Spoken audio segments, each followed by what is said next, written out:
know all the gossip, but as I recall, none of it was particularly useful. No, it was all boring gossip. So, Megan, we're heading towards the flats.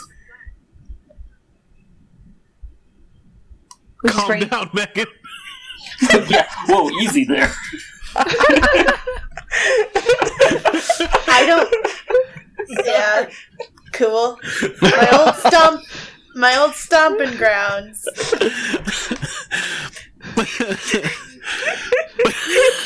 For some reason, I thought you'd be more excited. Literally, well, it's because I don't know anything about them really, except for like that's where I'm from, and that's where my gunslinger master is. So, I don't have cool knowledge to share.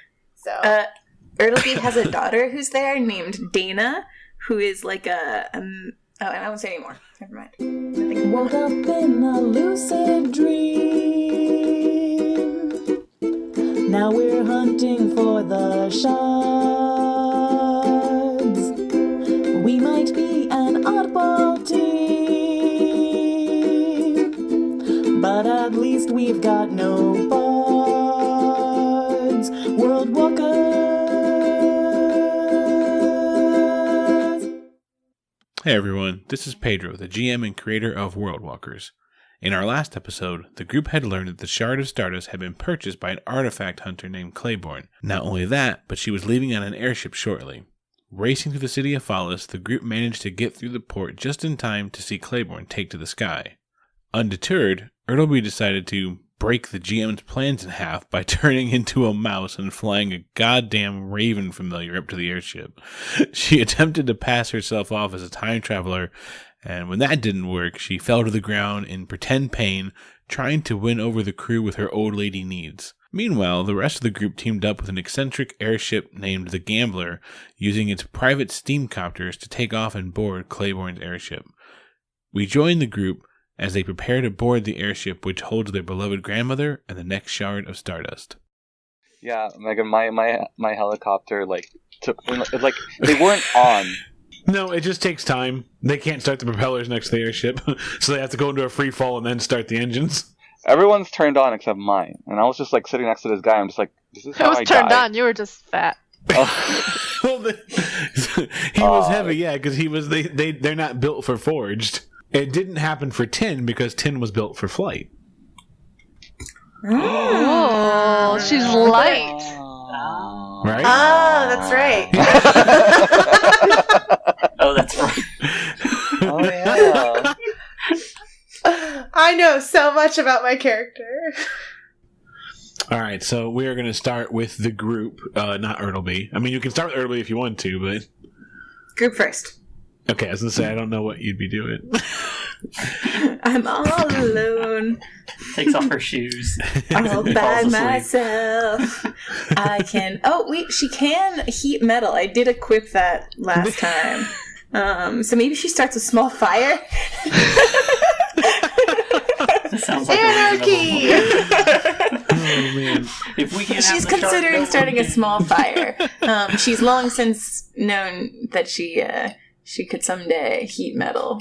With the whirling gyros and scraping of gears filling your ears as you ride your skycopters upward, you begin to approach the Falcon. Beautiful polished wood makes up the base of the ship, which is carried by an enormous single balloon. Wrapped around the balloon are mechanical lacings that feed into a series of propellers towards the back, while giant sails come off the back end of both the balloon and the ship like a fish's tail, giving it a finer degree of control in the air than you think the Gambler has. And you rise up, and then how do you want to do this? Do you guys want to figure out, are you trying to get in from underneath? Are you going to jump in off the deck, on top of the deck? How do you want to approach the Falcon? I mean, are there entrances at the bottom of the Falcon, that we can, glide into? Or how big are these? There is a loading bay you could try to break into, but you'd have to bring the steam copter up to the side and then try to break in. Oh, that actually sounds... Because we don't want to attract attention until we absolutely have to.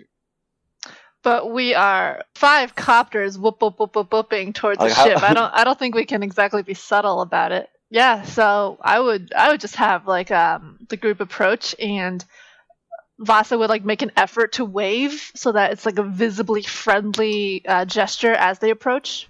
Oh, onto the deck? Yeah, That's pretty much. Smart, yes. As you approach, one of the dwarves mentions to Vasa, says, we're just dropping you off, right? After this, we're going. Vasa goes... Well, actually, she leans over the side, throws up a little bit, and then she leans back up, she wipes her mouth, and she's like, yeah, I figured. I'm not gonna miss this.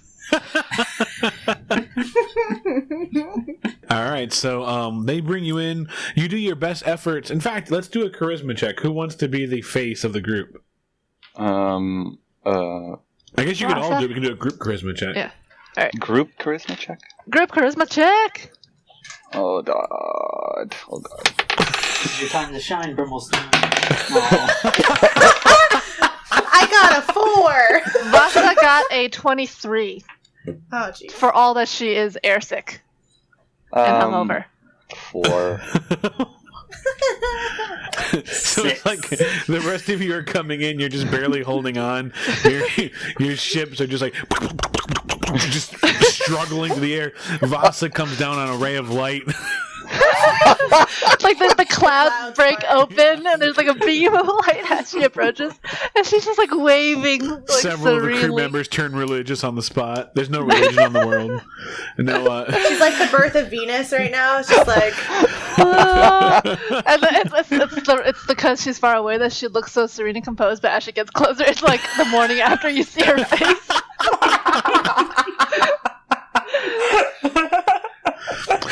it's a reminder of last night's tab. But it's too late. It's too late. She's already near. So, the crew looks unsteady, unsure of your approach because most of you are not selling yourselves appropriately. There's only one person who just has way too much charm and grace, which makes them feel uneasy, even more so than before.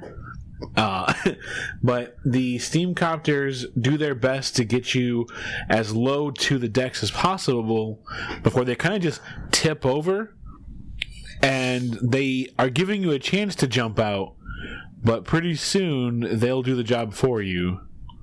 Boss is gonna make a jump. Alright. No need to roll if you're jumping out. Oh, okay. Yeah. Anyone else tumbling out? Yeah, Brumblestone jumps out. Alright. As heroically as possible. Can I try and do like a Pocahontas swan dive off of the... Yeah, make an acrobatics check. Oh, damn. Okay. I want to land superhero style myself. With One knee. one knee and hand in the... Give me a strength check, Wesley. We'll see how athletics. We'll see how you nail it. It's a 22. Nice. So yeah, go ahead and describe it. Pocahontas swan dive. Yeah, and you land with a grace that surprises them, given the fact that you're forged, and they did not expect you to feather your way down. They're waiting for more of a clunk. How are you doing over there, Brumblestone? I got a 20. Nice. So yeah, Brumblestone lands with a rock hard thud, and then slowly brings himself up. In my imagination, it's Brumblestone remembers the beauty of the woman he saw earlier, slicks back his hair. This will impress her. Anyone else going for any kind of style, or are you just jumping out? Roberto is too scared to jump. He's like hanging on to something, trying to shake him off. We're gonna crash. No, the copter just kind of pours you out. Like, and as it gets like about halfway there, you see him flip a couple switches, and then your safety harness fires off. And it just pours you out. I grab for it as fast as I can. I struggle. I'm just like pawing at it like a cat at a scratching post as I slowly fall. Yeah, you actually bring the copter down, and you're just about ready to like touch the deck with your feet, and then you let it go, and it just flies off. Smooth as always, Roberto. Smooth. Thanks, brah. So after you've all made your entrances, you're surrounded by the crew of the Falcon, along with Captain Gideon and also Claiborne, who's there as well. And she has her arms folded. She has an eyebrow raised, trying to assess what the hell's going on. And Captain Gideon looks at all of you, and he says, "Are you friends of the senile old woman?" Vasa, well, first she takes a moment, like she's not rushing to compose herself. She's like, and then she draws in a big breath and she goes towards Captain. She's like, "Oh, Captain, thank goodness, our dear grandmother, she has lost her mind and she ran away from us and she was babbling about something. We saw her get into the ship. Have you seen her? The poor old lady, so near and dear to our heart. She might be in danger to herself." There's a lot more going on than your simple grandmother going crazy and finding her way thousands and thousands of feet in the air. Well, I never said we kept a very good eye on her, but she is our poor grandmother. Please return her to us. We are so sorry for any trouble she has caused. She's the grandmother of all of you? Well, just me. Yes. But just these like are in spirit. Yeah, spirit, yeah.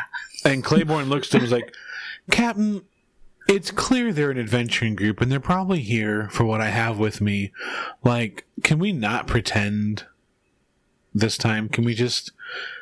I paid good money for passage on your ship." And he looks at you guys, and he says, "Do you have a way of going back?" Vasa looks over her shoulder. Are they nearby? Nope. Well, you can buy passage on this ship just like everyone else had to. 20 gold apiece, or we're going to lock you up. Can I work for passage? Yeah, what can you do? I can help lift things. Me too. Do you know anything about engineering? I mean, He's I'm looking at Brummelstone when he says it. He's not even talking to you anymore. Oh, rude. Brummelstone, fake it. Fake it, Brummelstone. Am I a dwarf? All right, head on down to engineering. And then he nods to one of the crew members to take you down there. I'm going to need one of my forged companions here, just to reach the high stuff. All right, and he points to 10. You can lift, right? Yup. This is the best Ocean's 11's plan we've ever had. 20 gold, the rest of you. What if we don't have 20 gold, sir?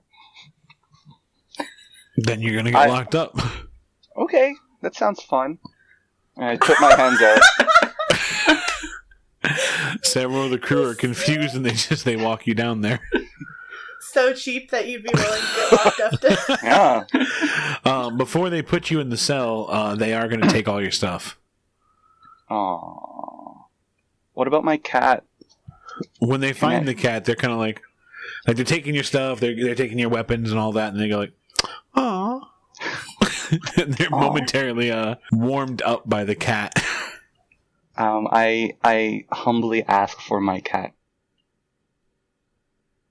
And they look at each other, and one of them's like, "You're an adventurer, right?" Yes, I guess. He probably trained the cat. Don't give it to him. And they take your cat and walk away. It's like 2 inches high. What's wrong with you guys? It's probably another druid.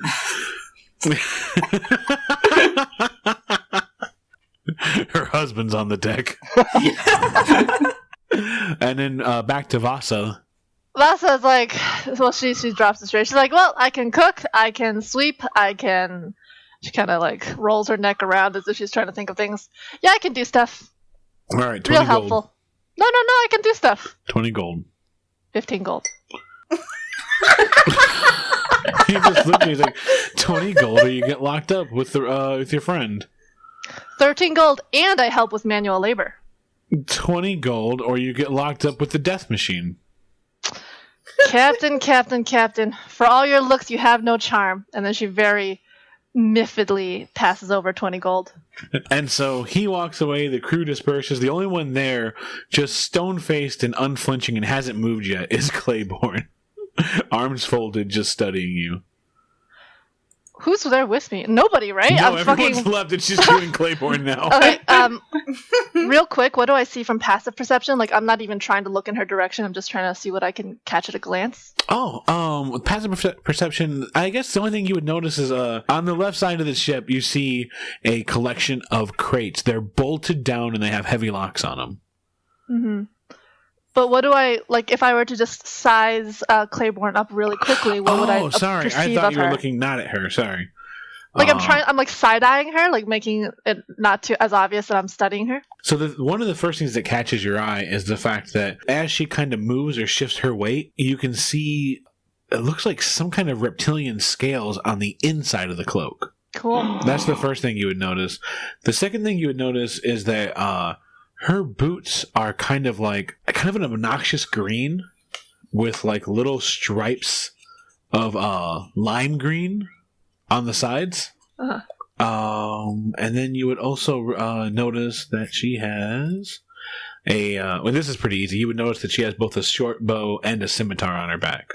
Yeah, so Vasa would sort of like, she would make a show of like inspecting the ship, and then she would look back to Claiborne and would just like throw up in her arms and like really happy. It's like, so from one adventure to another, you want to go get a drink or something? Because I'm pretty sure I threw up everything I drank last night. I just want to know what's going on. And Vasa goes, I understand. And despite what you may think, she is my grandmother, and she is senile, and we did not want to come up here.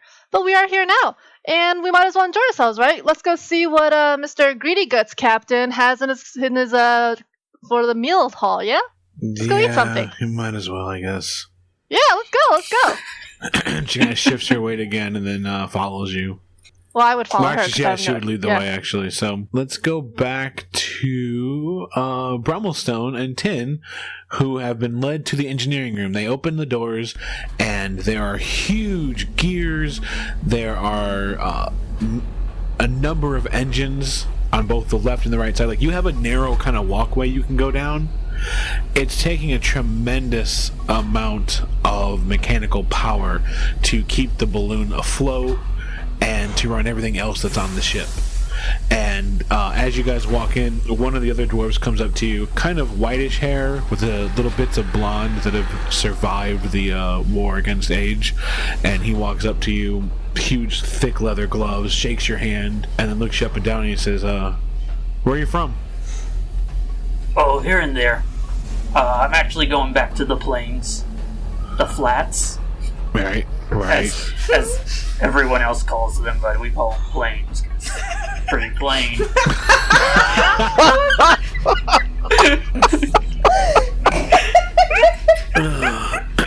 What can I help with? Who do you work with? Like, what's your brotherhood? Greg.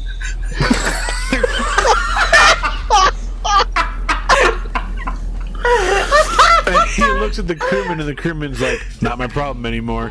Pats you on the back and just walks away. He says, what's that thing doing down here? Excuse me, thanks. That thing is a friend, and you will respect her, or you'll learn about the Brotherhood of Greg and how hard we hit. He's truly perplexed at this, and he says, well, she doesn't know anything. Why is she down here? She knows more than you ever will. Yeah! I'm like just behind him, like... I'm Hype Squad. And he says, do you mind if I talk to my new friend here for a second? And he pulls Brummelstone away from you, Tin. Anything you have to say to me, you say in front of her. And he says, what's the deal? You a doppelganger? No, just an adventurer who's maybe a little out of his depth. Just let me sweep. I needed to save the money. And Tin, you would know why he's asking that. So, where you come from, your kingdom of Kadim, they created two different types of weapons for the war. The first was your kind, the Forged, right? Just huge machines of death that were supposed to utterly wipe out and destroy everything in their path. The other things they created were magical slaves called doppelgangers that they would use to shapeshift and infiltrate every area of every kingdom they could get into. But he's just looking at you, and he's like, if you're a dwarf and you don't know how to work down here, you're not a dwarf. Unless you've got an explanation, I'm going to treat you like a doppelganger, like one of those things. The fact that you come down here with her, is that better? Her? That's a Like good he's looking at start. Tin when he says that. He's like, "Is that better, her?" Yes, that is my preferred pronoun. Thank you very much.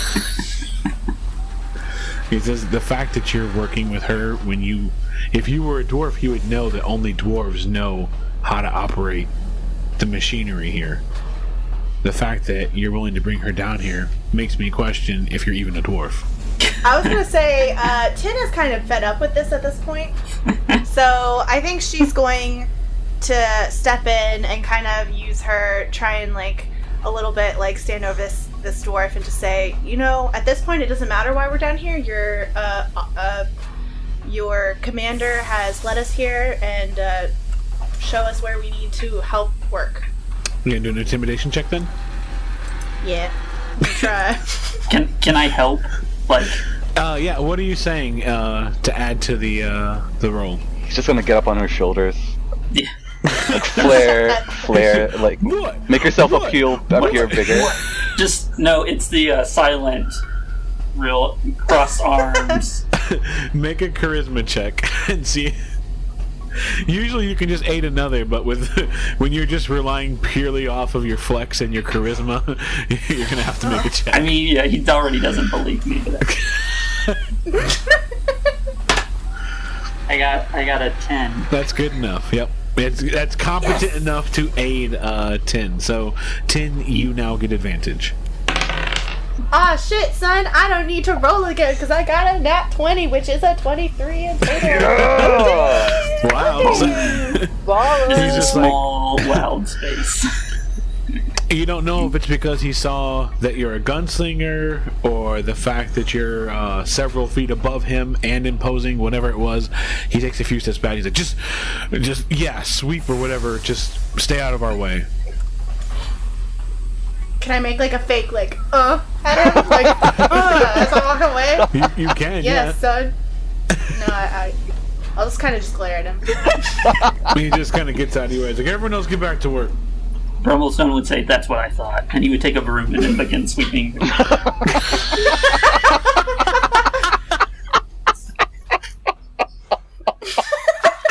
Yeah.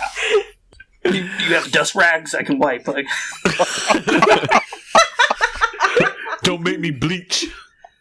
Yeah. Tin's just in the corner, like picking stuff up and like moving it and just putting it right down next to.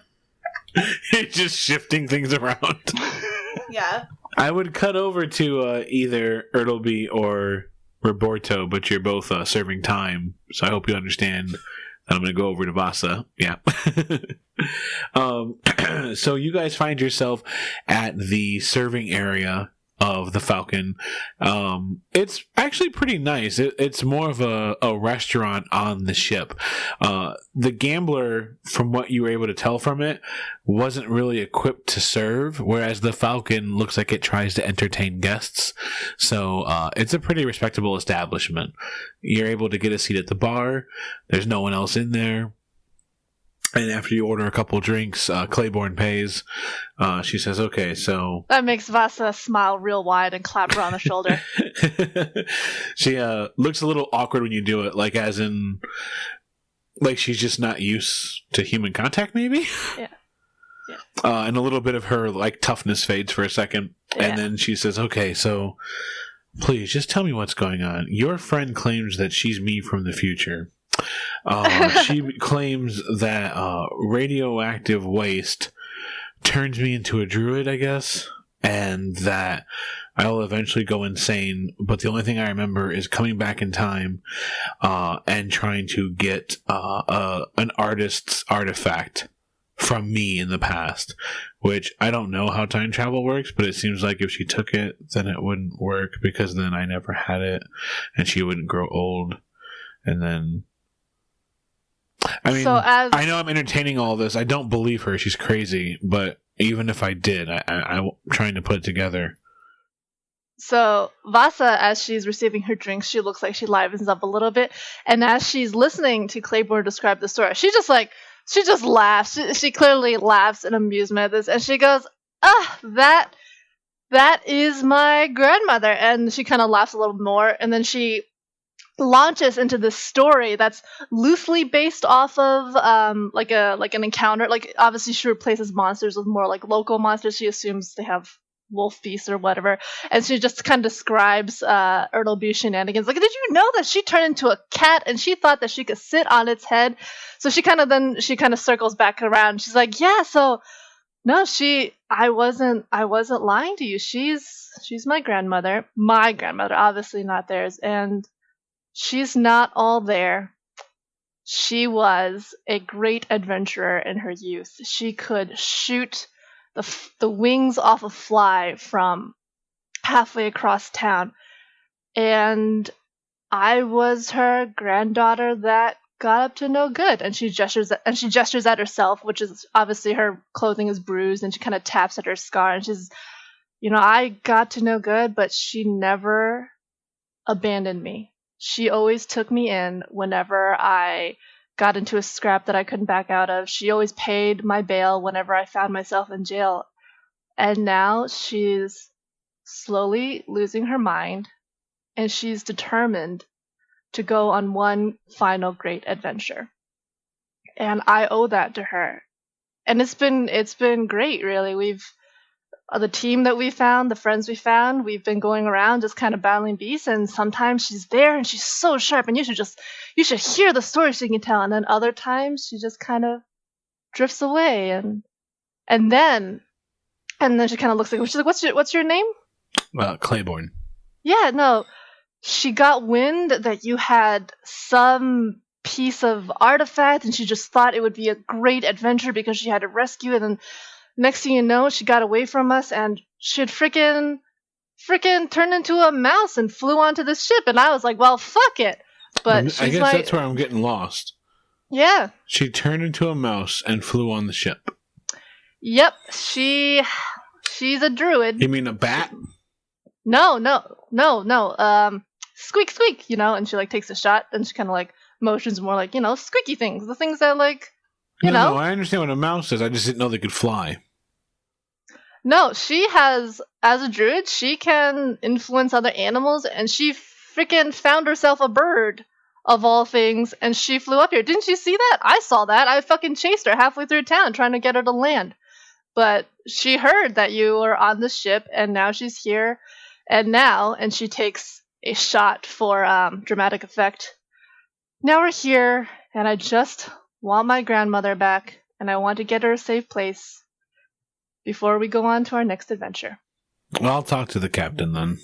Oh, thank you so much. I mean, I don't know about taking a grandmother around on the kind of adventures it sounds like you're going on, but that's not my place to judge. If that's all there is to it, if she's just this harmless, crazy old lady, I mean... Yeah, that's fine. But then Vasa sort of elbows her and she's like, "Well, what are you talking about? I mean, sure, she's a senile grandmother, but you can't possibly adventure alone on your own, can you? How could you do that?" I just do. I don't know.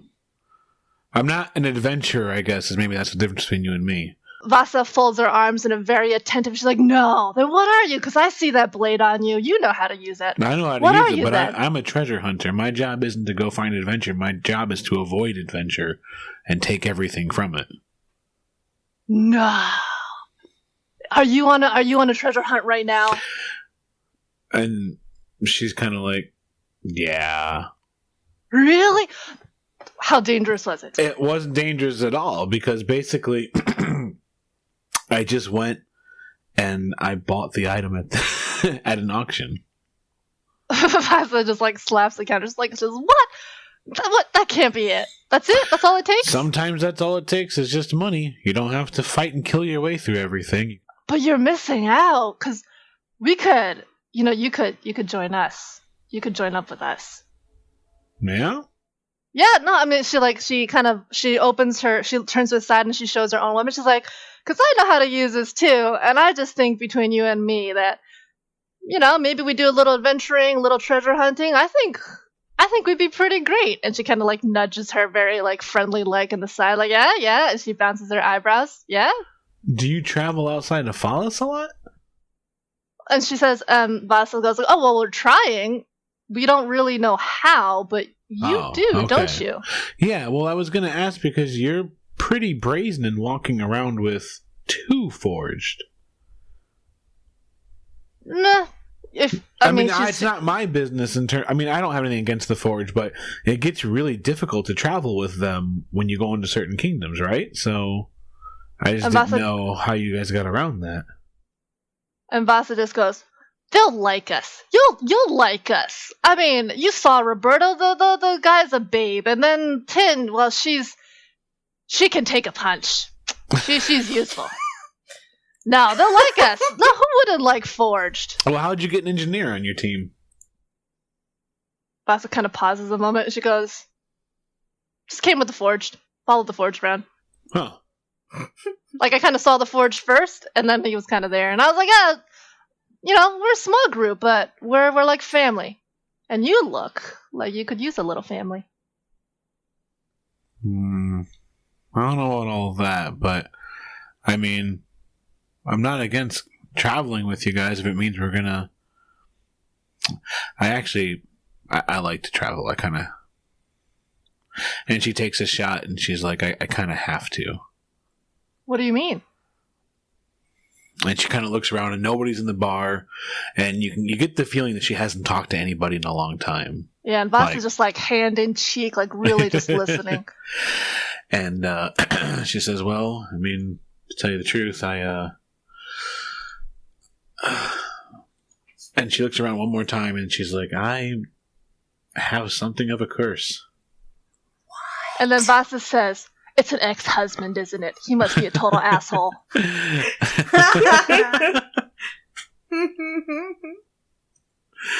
And she says, "No, nothing that simple. I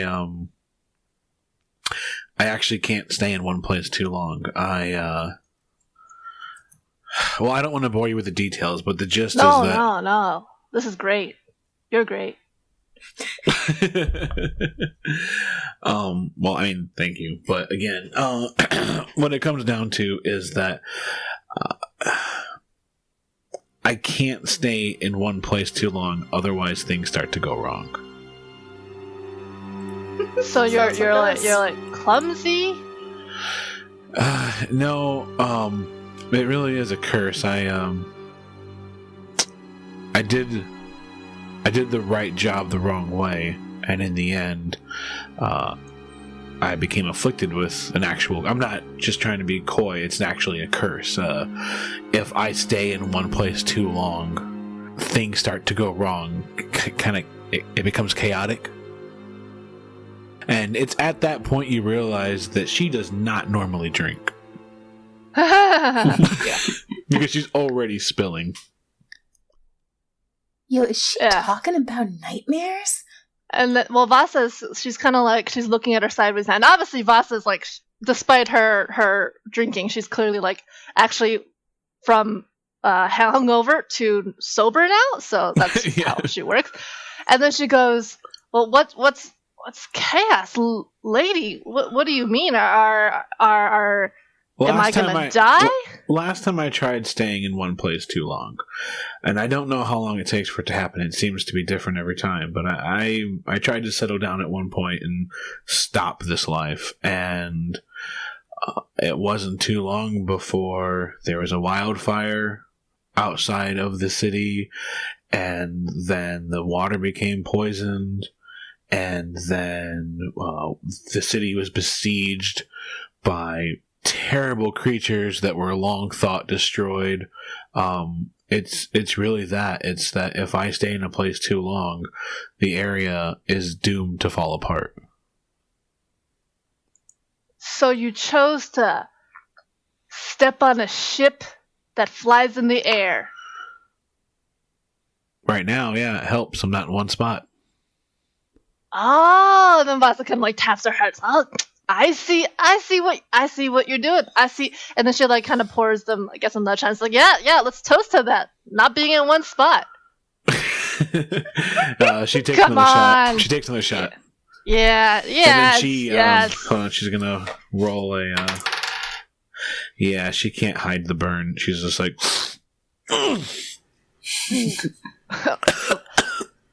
Vasa laughs and like beats her on the back. She's like, "Well, you haven't drank enough, honey. If you're doing that."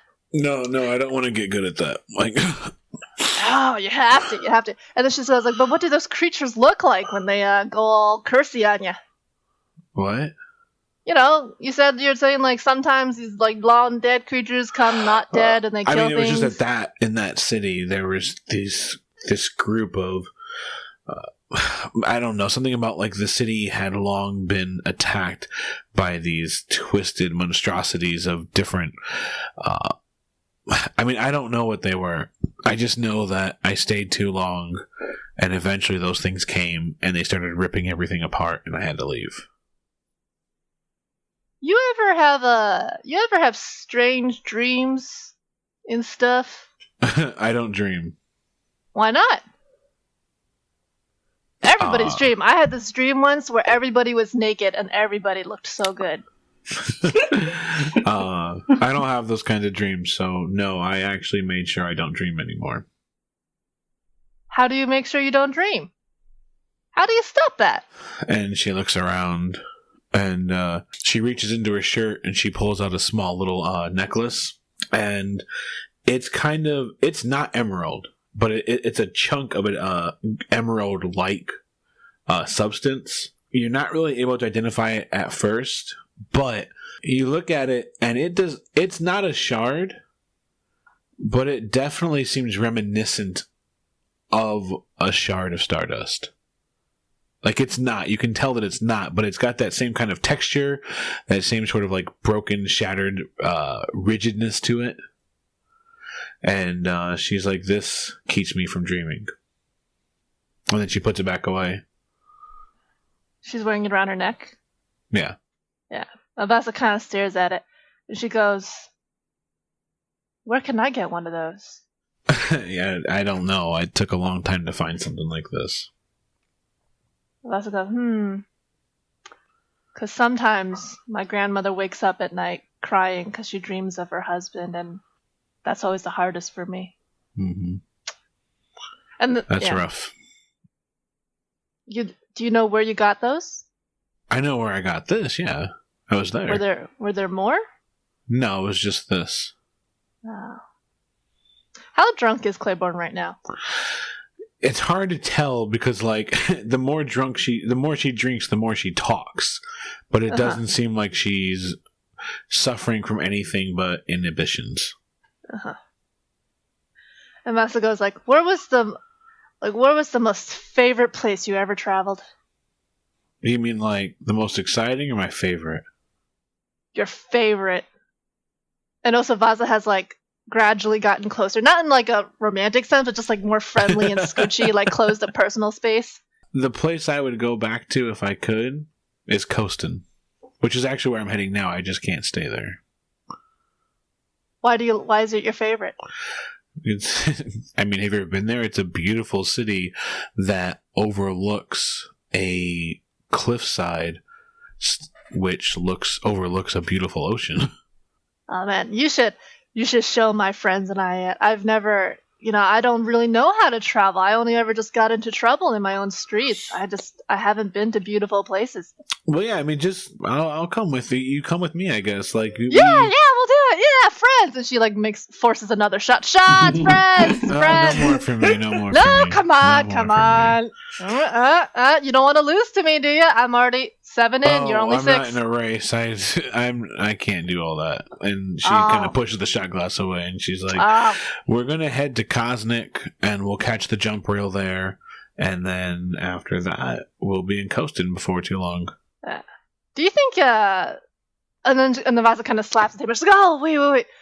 Before, she's like, I totally forgot. We need to, you think you can talk to the captain, get my friend and my grandma out?" Yeah. And she takes her time. She stands up, and does everything that she can as she can, because she's not feeling too great. But, she slowly makes her way out of the area. Vasa purposely, as she rises, just kind of tumbles into her. Not necessarily in groups, just kind of like it would push her off balance if she was that drunk, kind of testing her inebriation. Yeah, she seems pretty steady. All right. Yeah. But then she like laughs. She's like, "Oh, look at us!" And then she like throws her arm around Claiborne. She's like, "Let's go get my grandmother and that robot." Vasa, that was some amazing schmoozing. I just that wanted was to pretty say. good. Applause for the schmoozing. Yeah, after a little while, probably longer than you would have liked, Ertleby, you hear the door unlock and then open. So Ertleby is actually face down. She has produced some good berries and smeared them on herself as if it's blood. So she is faking being horribly injured. So there's some red stuff all over her, and she's not moving. Vasa just cries out, "Grandmother, I'm here!" Ertleby pretends to be dead still. Claiborne's standing there in shock, and the captain, he's just like, well, and he slowly closes the door. I am so sorry. And then he locks it again. No, Vasa's like, "No, you open that door. I need to get to my grandmother. You open that door right now." He hurries up and he unlocks again and pushes the door open. So she pushes in and she closes the door behind her. "I need to mourn!" Slam. Yeah. And then immediately she kind of goes over. She's like, "Grandmother?" Vasa? Who's with you? I'm dead. Shh.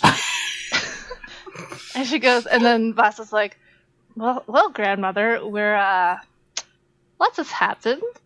Maybe it wouldn't be too bad if you stayed possibly dead." I can do that. And then pretends to Vasa be dead again. Vasa kind of thinks, she's like, "Can you turn into a rat and play dead?" Sure. And then she does that. So it's like a little dead rat. And then Vasa's like, "All right, I'm gonna keep you with me, and you just stay dead until the opportune moment.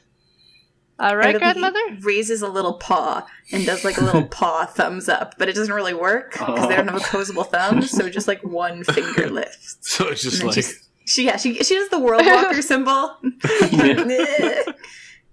And then she's like bleh, X's on her eyes, tongue sticking out, good berry smeared everywhere.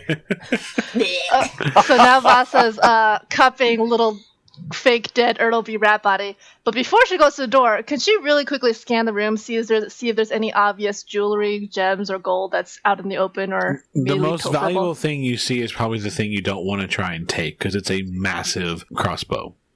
Okay, but are there any coin pouches, like little stacks of gold coins anywhere? No. And Vasa does say that. She's like, out loud, "Damn." And so she kind of like draws in her breath and she kind of like pinches her cheeks a little bit, kind of like does a little, "All right, let's get in the mood. And then when she opens the door, she just goes, my grandmother, look!" And she holds up this like little rat body. And she holds it up to Claiborne, and the rest is like, "What did you do to my grandmother?" She's just staring. She has nothing. And the captain's like, what happened? Why is she a rat? No, she just, as I touched her, she just shriveled down into her dead rat form. It was her favorite because she had pet rats at home. But my grandmother, why did she die? Why did you lock a poor crazy old woman to a room by herself? Why? Why would you do that? They're both just standing there. They've got nothing. How could you? I want my money back. Like, she was priceless, but possibly worth 200 gold, but priceless!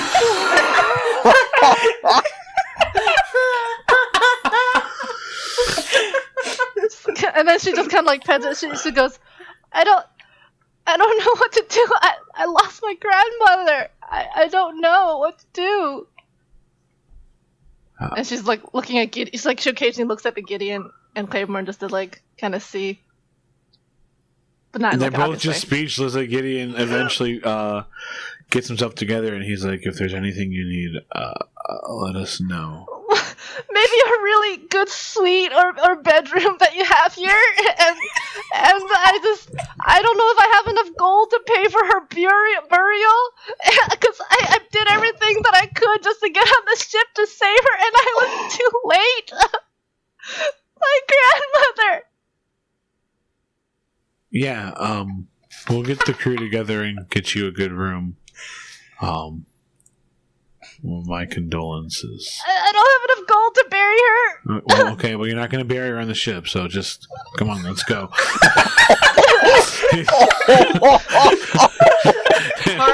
he kind of slowly escorts you away. And It's just like, and then- just...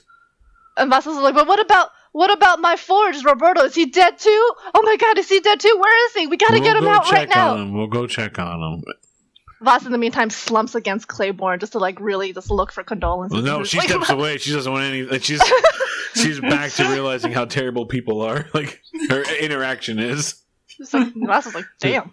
Well, no, not like she's not like ew. Like she's just like she does not know how to interact with people. So the moment you like try to collapse on her, she's like, oh, whoa. Voss just kind of stumbles. She's like, it's okay, we'll work on that. And then she like she tucks little dead Ertleby into one of her pockets. Okay. Very, very tearfully. Alright, so the captain comes into the engineering room and he says, you two. Yes. He's pointing to you. It's like the floors look great. All the boxes are in different places. No one's sure Yep. if that's better or worse. We high five. But he's like, nailed it. Yes. He's like, yeah, come upstairs with me. As you're heading upstairs, he's like, I'm sorry to break the news to you, but I'm not gonna pretend I know how. But that old lady you came up here for is dead. No. You killed our grandmother? And he says, no.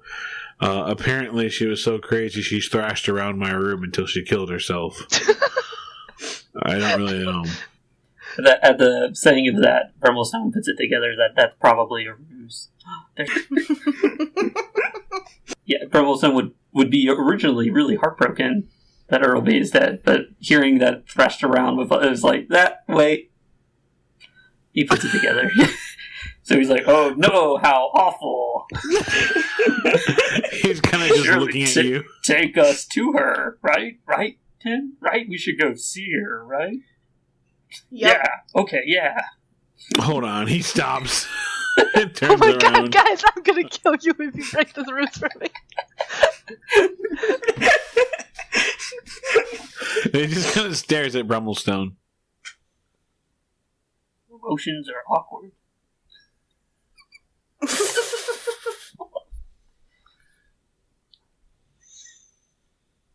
Are you still staring? Cry, Brummelstone, cry. Brummelstone. Can I, Tin is gonna step on his toes to get him to try and cry. Wait right here. He walks away from you guys. Is there anybody else around? No. He just goes upstairs. We should go somewhere else. Yeah, I'm not gonna wait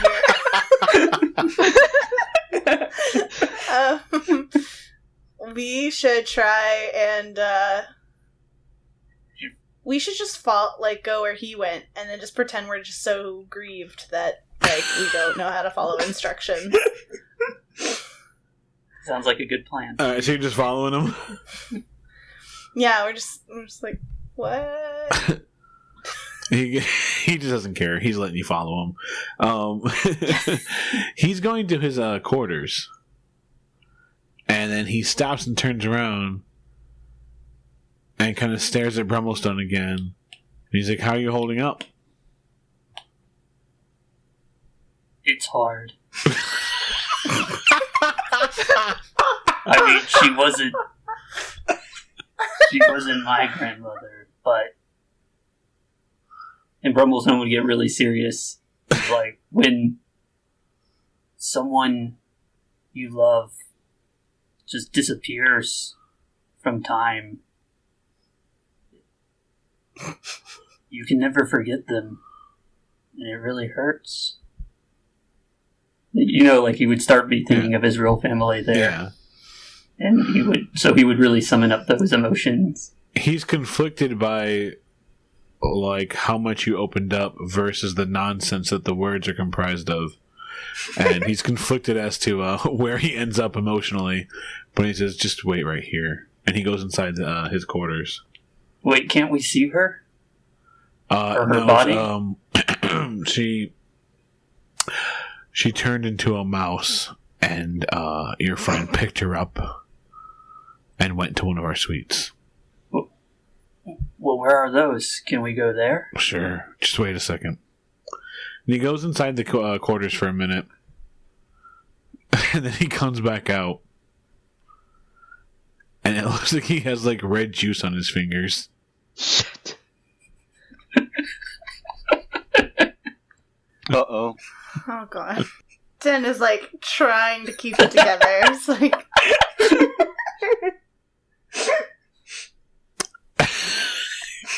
he's just looking at you, and he slowly brings his fingers up, and he's just like, "This is apparently your grandmother's blood." she's a very sweet old lady.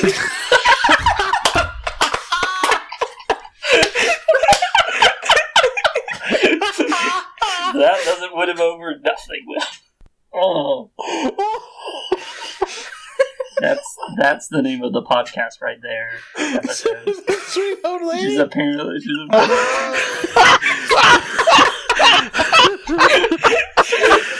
Oh my god. Oh fuck. Alright. He just looks like he's beside himself, and he's like, let me take you up to the suite. And he just starts walking forward. Can Brummelstone and I high five again? Yeah. Behind his back. We think we're doing like great. Yeah, we're like the least charismatic, we're like the least persuasive, and we're nailing this. Alright, so there's a knock on your door, Vasa. So Vasa, I'm assuming since it's a nicer suite because she's a grieving family member, she was by the window, her back to it, and she was actually like, during the time that they were going around, she was actually like whispering to Ertleby, bringing her up to speed about like the story, the general gist, and like even what Claiborne is or was doing and the idea. No particular plan, just kind of bringing her up to speed. So the moment she hears the knock, she kind of she looks around real quick, and then she tucks Ertleby away, and then she goes, "Come in." So the door slowly opens. The captain, hands in his pockets, steps in with Tin and Brummelstone. Yeah, and then Vasa rushes forward and just sort of like, she looks as if she's gonna collapse on Brummelstone, but she's like, oh, that's such a distance. So she goes for Tin instead. She's like, Tin, Grandma died. Tin goes in for the hug and is just like, I know, we saw her blood. Pats her back. And then Vasa like sniffles really hard. She's like, Captain Gideon, where's my other friend? He slowly brings his hand out of his pocket. His fingers are covered in a red juice. And Vasa's like, what, did my other friend die too?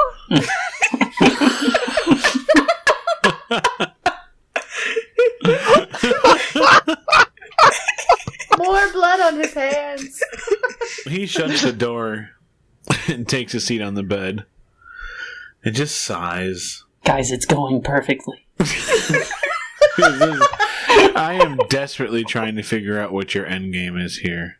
And Vasa's like, Endgame? My grandma just died. My world is upside down. What do you mean? Why are you here? Can I, like, whisper to Vasa and be like, I think we need to tell the truth now. And Vasa whispers back, did anybody see you guys come in here?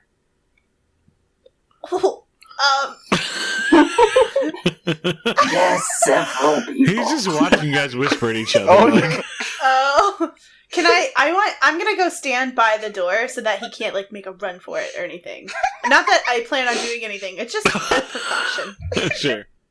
Wait, just to clarify, the Roberto's not dead, right? Rumpelstiltskin doesn't quite understand. Now he's like genuinely worried about his brother. Just come on, guys. Like, you had it made. What are you trying to do here? Vasa sighs deeply, and she just goes, Captain, I wasn't lying when I said we were poor, and I wasn't lying when I said she was our grandmother. We are adventurers, and we just wanted to go to a new world, and we couldn't really afford it. And then you guys were taking off, and our grandmother came here first, and she was like, oh, guys, I'll lead the way. But she's a little senile. She forgot that we couldn't turn into mice. So then we had to convince the gambler to take us here. But now we're together, and all we want is just to travel to another place and continue our adventure. I'm sorry that we've pulled such elaborate schemes. It just kind of sighs. And he says, I just want you guys were on the ship. And Mas says, I'm sorry we've created so much trouble for you. You're right. We are here, and we already paid for our way. Like, we won't create any more trouble. We just want to be on the ship and get off at the next port and continue our way. We're so sorry. Just don't leave the room. He walks over and he kind of looks at Tin. He's like, will you please move out of the way?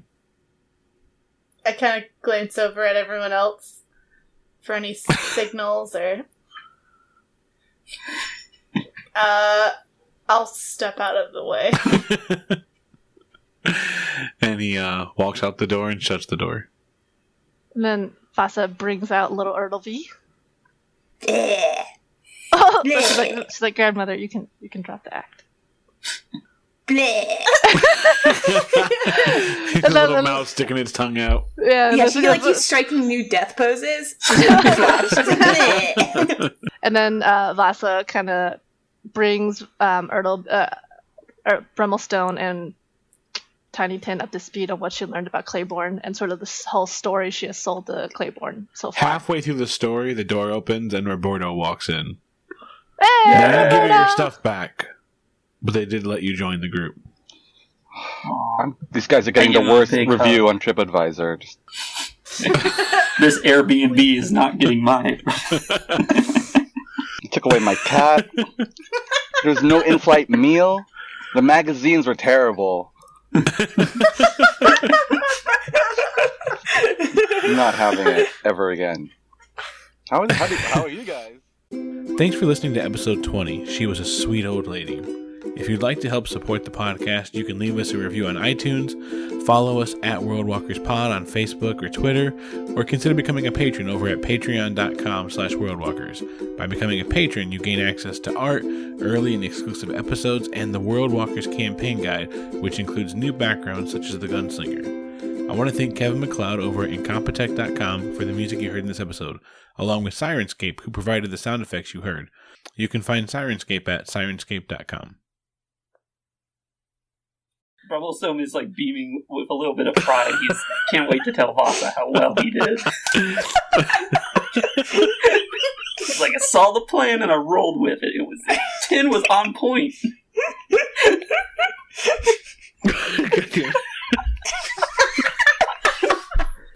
Yeah. Trying to stop.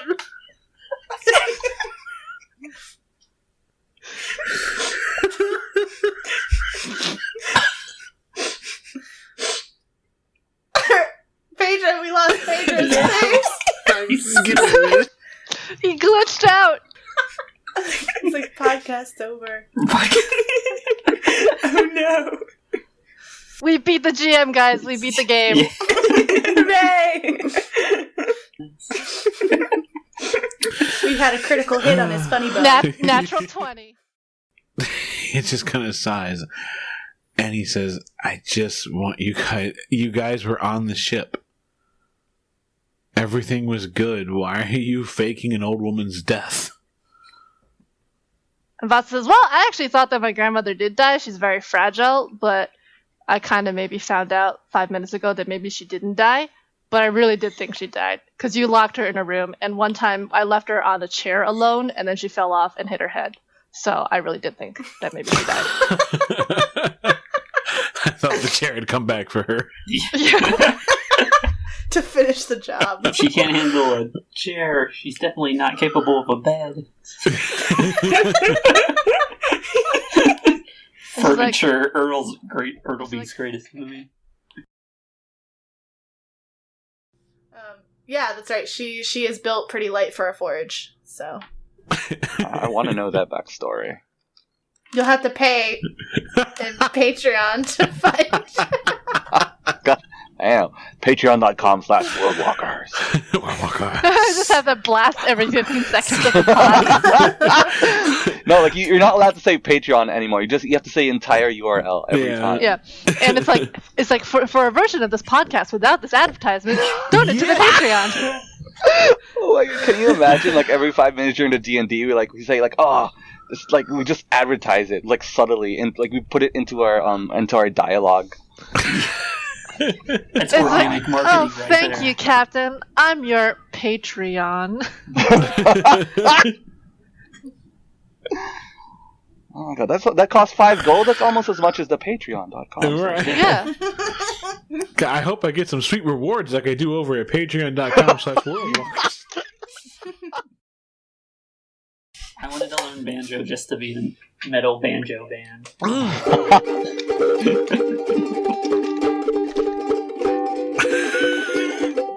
That just sounded bad. That doesn't sound speed metal at all. That was perfect. Alright, we've learned a valuable lesson today. I guess. Are you saying the answer is no? For speed metal ukulele, I defer to the experts.